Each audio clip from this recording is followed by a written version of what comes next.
Thank you so much for joining us for the 24th Annual Garden State Film Festival. This year, we have over 200 films and film-centered events from various countries, all happening across 9 venues from March 26th to the 29th this year. Today, I am here with director, writer, producer Rowan Kelly, producer Alexis Souza, director of photography Christopher Edinger, and composer Connor Lowe of the TV pilot A Darker Place, Cases from the DCA. Guys, thank you so much for joining me today, and congratulations on your TV pilot being accepted into the Garden State Film Festival. Thank you. Thank you. Yeah, it's a pleasure. Thank you for having us. So can you please tell our live viewers a bit about this TV pilot? Yeah, sure. Yeah, I can do that. Yeah, so A Darker Place, Case from the DCA. It's kind of an interesting film, but it's essentially about a few sort of special ops soldiers as they venture into this sort of unknown dimension.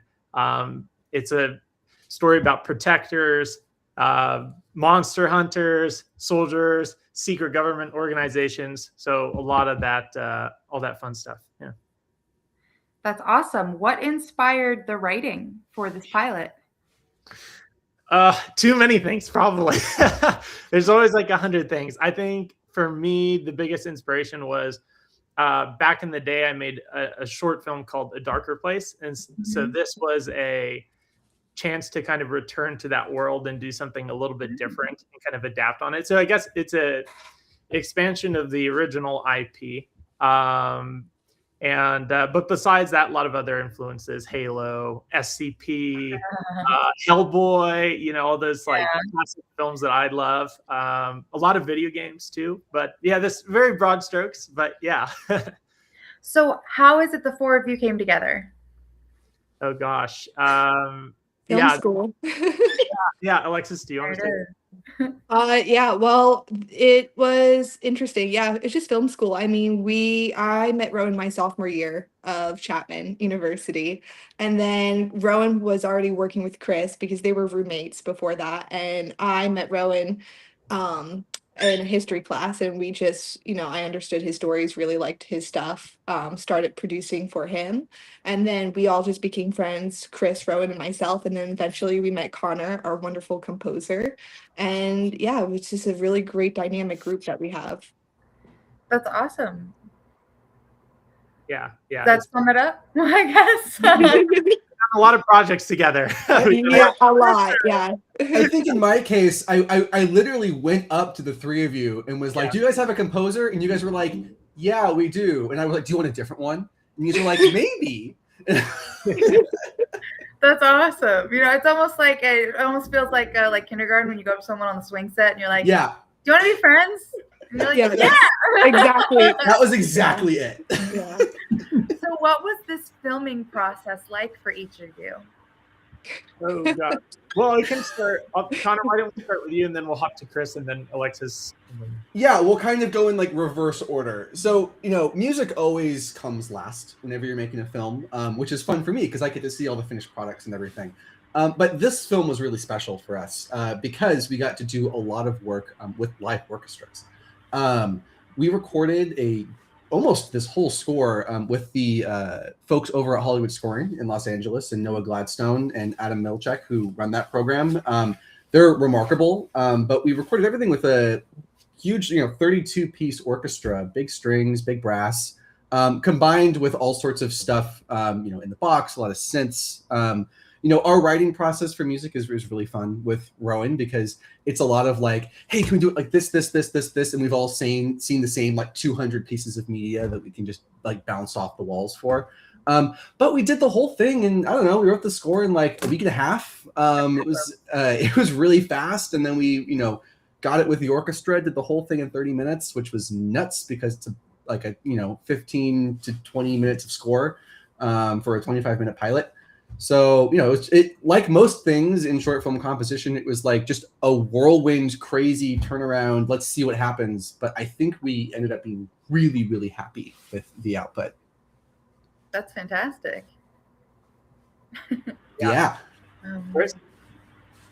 Yeah. So going in reverse, now we're going this way. For music is photography. And as the director of photography, essentially my job title is make sure that I execute the vision of the director, which was up top, and stay in budget to the producer, which was to the right. And it can be stressful because sometimes you can't do the best of your ability for everything that they want you to do, but you do what you can with what you have. And I've always liked technology. I've always liked cameras and tech and mixing it with films that I enjoy, like what Rowan and Alexis and Connor also like. I mean, like Hellboy was a big example of what we were trying to do for maybe like lighting, for example. Lord of the Rings for camera movement.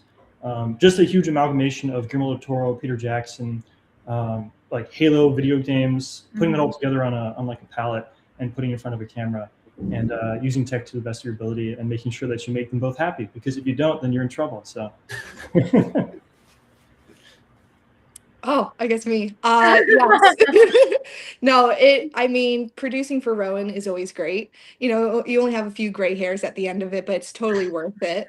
But no, it's good. It's on a producing standpoint, it's just being able to get it off the ground. It's all the nuts and bolts and the logistics end of it. You know, Rowan is a fantastic producer himself, but especially the timelines when we were making these projects were so tight. He has to, you know, really be so focused on the creative end and the, you know, working so closely with Chris and figuring out those logistics. So I handled everything else, but it was great. And I'm so happy to not only this project, but all the projects that I've been able to, you know, produce with this amazing team. So it's been good. Yeah. And last but not least. Yeah, absolutely. I think that the biggest thing for me is just putting together a team of people that sort of know where the story wants to go, because it's a little bit of an evolving process. So it may start one way, and then as you get into it, it starts taking you a different way. And so you got to be able to listen to where, you know, the film wants you to go. And so, yeah, it's just for me finding just incredibly talented people to come together and make something really cool with. And I think, boy, did we do it with this one. And unfortunately, I have the James Cameron, Peter Jackson issue where I love really difficult projects. Especially stuff. So the biggest thing for us was going to be like, I was challenged to see if we could pull this off on the student level, just because it was kind of had a bunch of crazy components. And yeah, it was a pleasure. A lot of fun. Yeah.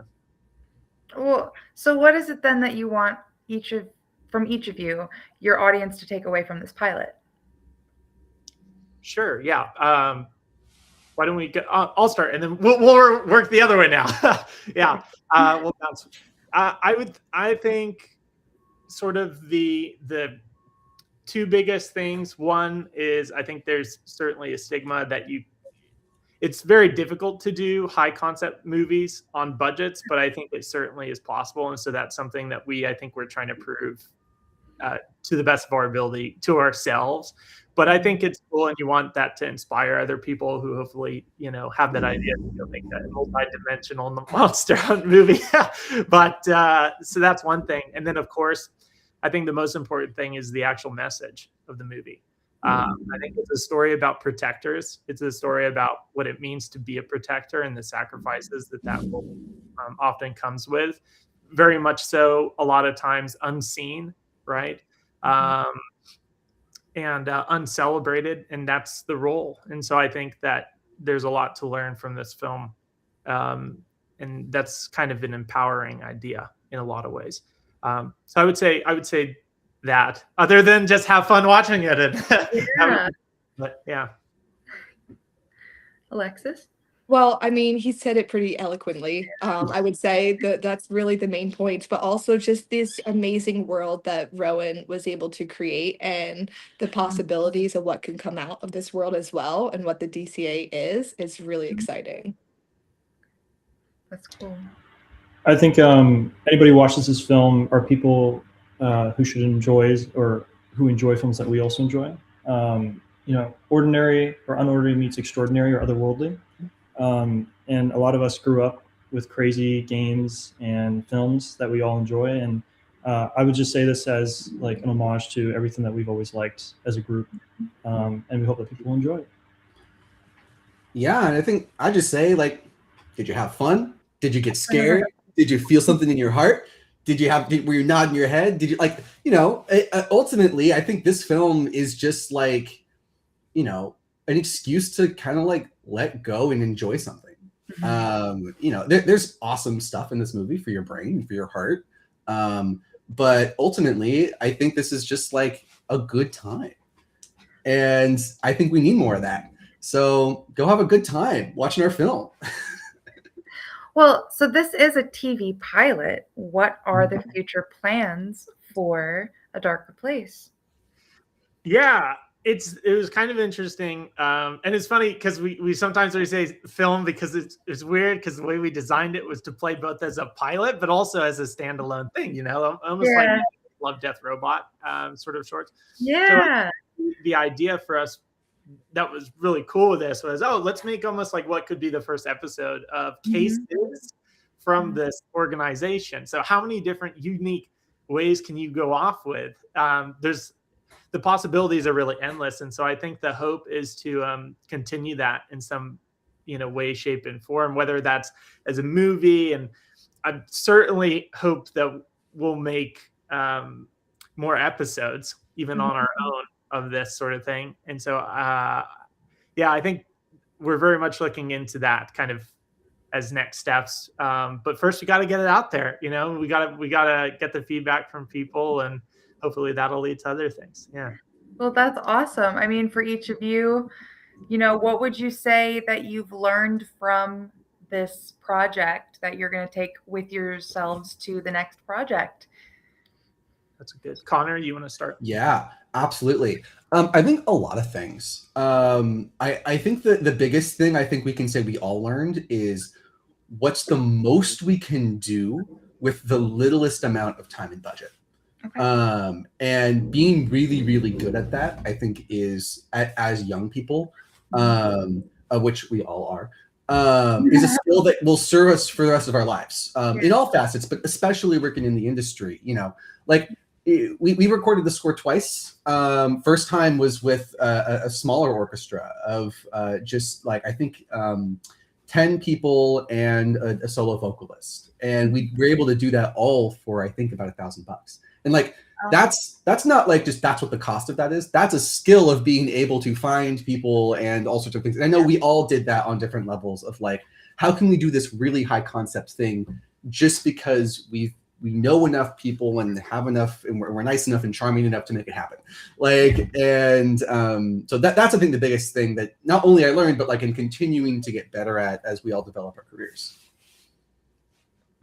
A team makes it or breaks it. So you can have the best team in the world, but if you're all great in your own ways and you don't actually work together as much as you should, then it could crack the chain that you created. And this team was amazing, and that's why we got it done. And I hope to work with them again in the future, because there's no other better team that I know. And if I do work with other teams as well, I hope they live up to the standard that I have experienced. Because to make a great film, you have to just have a great team. And so that's kind of what I've taken away.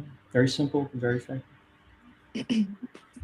Yeah, for me, I'm so sorry. I did not mean to cut you off. No, I just said in very sweet. No, you're fine, please. No, well, all I was going to say is, for me, when it comes to filmmaking, of course, you have to be open to pivoting and finding new solutions. But especially with this film, there's, for the longest time, we're planning for different locations and different scenes altogether. And at the very last minute, things completely fell through which made us completely rewrite the story in many ways to make it work. And for me, especially as a producer, you know, you work with kind of what the universe is giving you and what the film wants, not what you want necessarily. And that's something you really have to listen and be in tune to have the most success.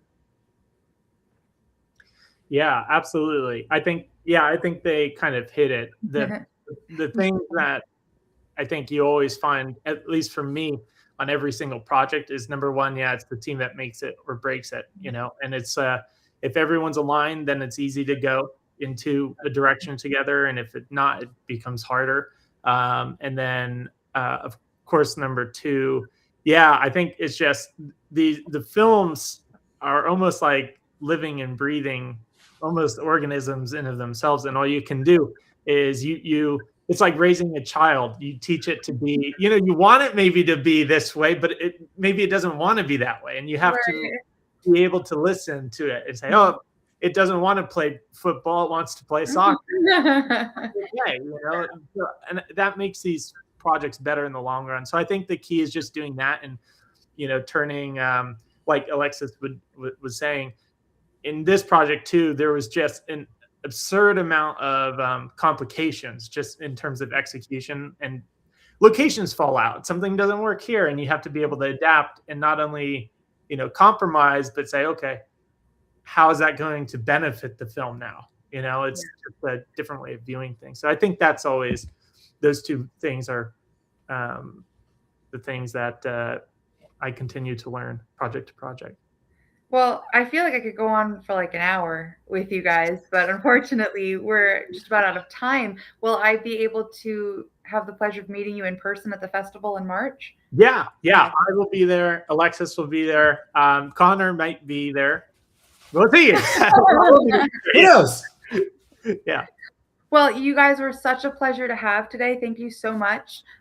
For the sake of our live viewers, we hope to see you at the Garden State Film Festival this year with over 200 films screening across 9 venues, including hosting parties, panels, events, and more. You can get your tickets at gsff.org/tickets, and you can see A Darker Place, Cases from the DCA screening on Saturday, March 28th at the Jersey Shore Arts Center during the block 6:05 p.m. to 8 p.m. Thanks you guys so much for joining me today, and I can't wait to meet you in March.